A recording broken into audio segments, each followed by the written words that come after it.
নানা রঙের দিনগুলিতে আপনাদের সবাইকে স্বাগত। আজকের ব্লগটা এখান থেকেই শুরু করছি, দেখতে থাকুন। তো দেখুন, প্রথমে সকালেই যে কাজগুলো থাকে, জামা কাপড়গুলো গুছিয়ে ঠিকঠাক জায়গায় রেখে দেওয়া, তো সেটাই করছিলাম।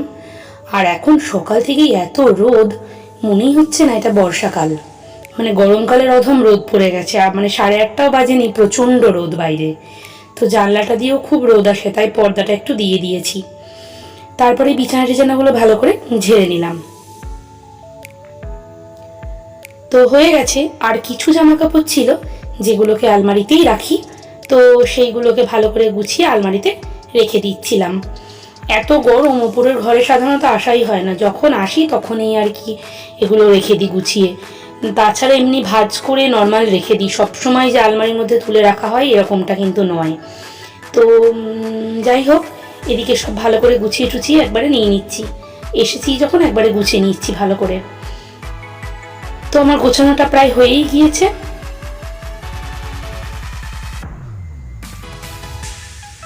এবার চলে যাচ্ছি অন্য কাজে। অনেকগুলো বাসি জামা কাপড় ছিল, তো সেইগুলো একবারে ভালো করে ছাদে নিয়ে গিয়ে সব ধুয়ে মেলে দেব।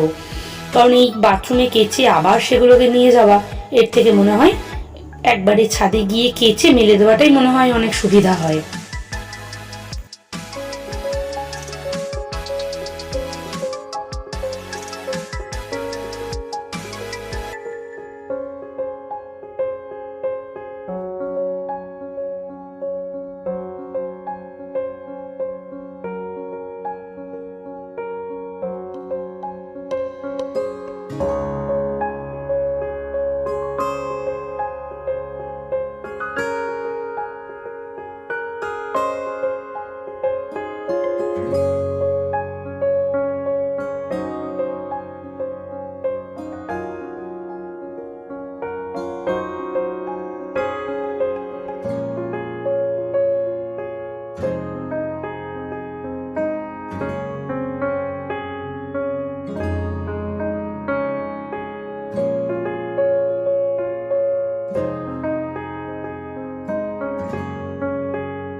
তো আমার কেচে ভালো করে সব ধোয়া হয়ে গেছে, এবার আমি এগুলোকে সব মেলে দিচ্ছি।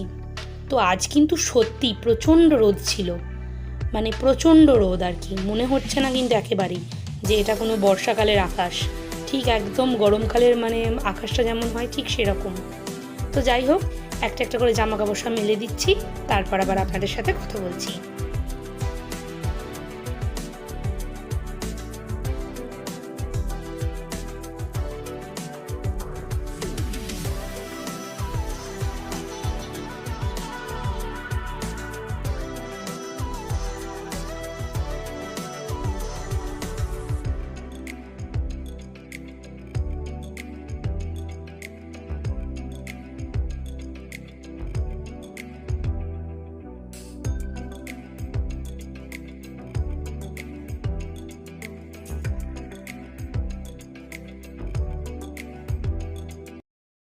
সব মেলা হয়ে গেছে, এবার আমি নিচে চলে এলাম সকালবেলাকার খাবারটা বসাতে।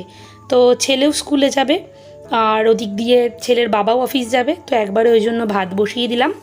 ভাত, ডিম সেদ্ধ, আলু সেদ্ধ, ন্যাচারাল আমি এটাই করি, মাঝে মধ্যে ওই চালের সাথে মুসুরির ডাল দিয়ে একবারে বসিয়ে দিই। তো সেরকম করেই আজকে বসিয়েছিলাম।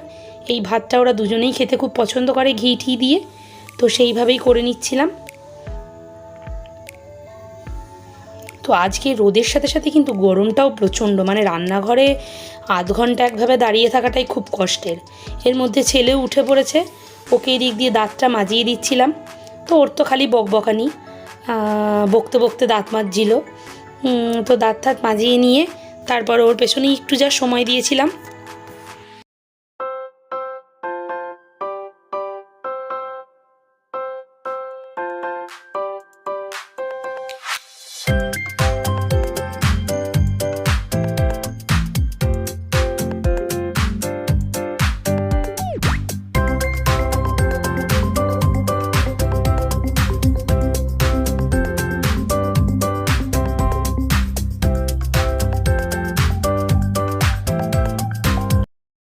তো এবার চলে এলাম সকালের কিছু খাবার করতে। খাবার বলতে ওই তো ভাত তো বসিয়েছি, আর এদিক দিয়ে একটুখানি আলু দিয়ে কুমড়ো দিয়ে একটু তরকারি মতন করছি। আর কালকের একটু আটা মাখা ছিল, তো সেটা দিয়ে আর কি শাঁখা পরোটা হয়েছিল। ছেলেকেও একটুখানি ওই চিনি দিয়ে করে চিনি পরোটা করে দিয়েছি। আর এদিক দিয়ে একটু বেগুন ভাজা করব, এই আর কি সকালবেলাকার খাবার। তো এইগুলোই কেটে নিচ্ছি তাড়াতাড়ি করে।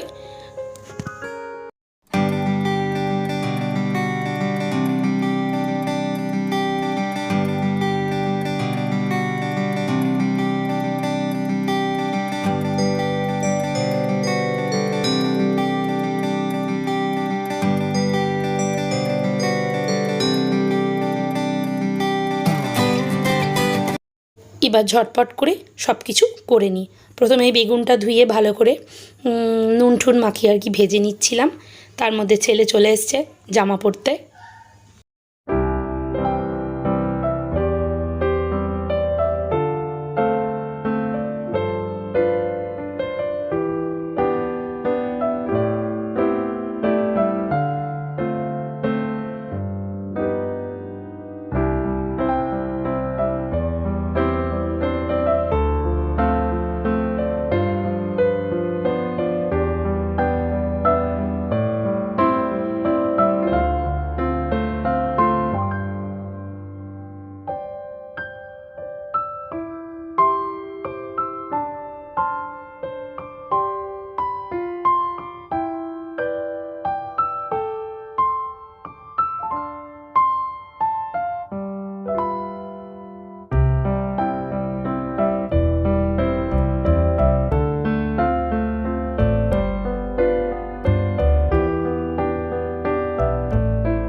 তো ওদিক দিয়ে আমার বেগুনটা ভাজা হয়ে গেছে। আর এখানে তো বললাম ওকেও একটুখানি ওই চিনি দিয়ে চিনি পরোটা মতো করে দিয়েছিলাম। তো আমি এরকমই করি, সাধারণত ওকে তেল দিয়ে আমি দিই না, কারণ স্কুলে সেই দুপুরবেলা খায়। তো আমি ওই জন্য তেল দিয়ে বেলে সেটাকে এমনি গরম সেঁকে দিই আর কি তাওয়ায়। তো সেরকমই করে দিচ্ছিলাম। তো আজকে একটু চিনি দিয়ে করছিলাম, একটু মিষ্টি মিষ্টি হবে, ওর খেতে ভালো লাগবে, তো সেই হিসেবেই করে দিচ্ছিলাম। যাই হোক, ওর টিফিনটা তাহলে রেডি করে নিই।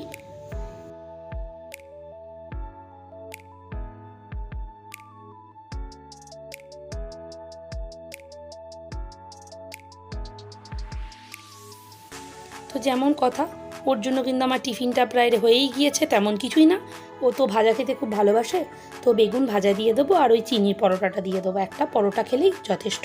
ও বাড়ি এসে আবার ভাত খায়, দুপুরবেলা চলে আসে, এসে আবার ভাত খায়। তো হয়ে গেছে আমার ওর টিফিনটা রেডি করা। একটুখানি আর কি হটপটেই রেখে দিই, নর্মালি খুব গরমটা আর কি এই প্লাস্টিকের এটাই দিই না। তো এরপর ছোটো ছোটো করে টুকরো করে দিলাম, তাহলে ওর খেতে তো সুবিধা হবে। একটা বেগুন ভাজা দিয়ে দিলাম। তো ওর টিফিনটা প্যাক করে নিয়েছি, আর এবার একদম সোজা দুপুরবেলায় চলে এসেছি। এরপর আর সত্যি বলতে সময় হয়নি। তো দেখুন কী কী রান্না করেছি। ভাত আর বেলে মাছ এনেছিল বাবা আজ, তো বেলে মাছের ঝোল করেছিলাম। এটা সোয়াবিনের তরকারি, আর এটা করেছিলাম হচ্ছে পটল পোস্ত, আর সাথে ছিল হচ্ছে এটা ছেলের একটু তরকারি, ওকে সব সবজি দিয়ে একটা তরকারি করে দিই, আর একটু আমের চাটনি। এই ছিল আজকে। তো এরপর একদম সন্ধেবেলায় আবার আপনাদের সাথে দেখা হচ্ছে।